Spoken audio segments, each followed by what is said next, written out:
Rock Reader Underneath the Riffs is the book that's out there, and what a great party. James Young.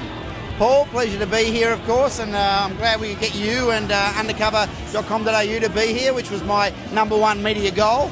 And therefore we're going globally and we're spreading the story about great Australian rock and roll stories told by the people, not necessarily the journos. Well, you've had a few rock and roll stories in your day. Tell me about your favourite moment, and I'm guessing it's probably going to revolve around AC/DC. Well, that's a very difficult question. Favourite all-time rock and roll story? Actually, I was speaking to a highly intellectual girl earlier who did say that the book was full of a great deal of drugs and rock and roll, but not enough sex. Wow. So that was a little disappointing. In terms of the book, I did enjoy. I don't want to be predictable, but Molly Meldrum, he's got more stories than you and I, Paul. And I wonder whether back in the 70s they were more playful and more fun than you and I are, or they are these days, because he talks about Stones tour in 73. Yeah. You got Paul Dainty, who's still a big name touring people. Paul Dainty, and the band and the promoter are playing jokes on one another. Now, who knew that Paul Dainty is scared of birds? So what do the Rolling Stones organise at the, whatever it is, the Park Hyatt?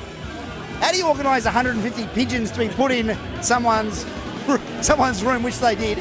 And then Dainty returns the favour by getting a flock of sheep, Yeah. 30 sheep into Jagger's bedroom. Yeah. Now, can you imagine these days staying at a 5-star hotel, and I know you do, and walking in the elevator going, yeah, I'm staying on the penthouse suite, I've just got my 150 pigeons and my 30 sheep. It's all about rock and roll.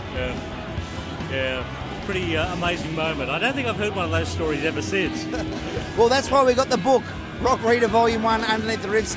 Let's talk to people with stories, let's capture them in writing. It's all about keeping music alive, this time not through music and speakers and radio, but like you are doing online and what we're trying to do in a book, keep music alive through storytelling. And we expect that there will be a Volume 2 just because there is a Volume 1. Of course we'll be, and Paul, where's your story? Unlike Dragon's Greatest Hits Volume 1.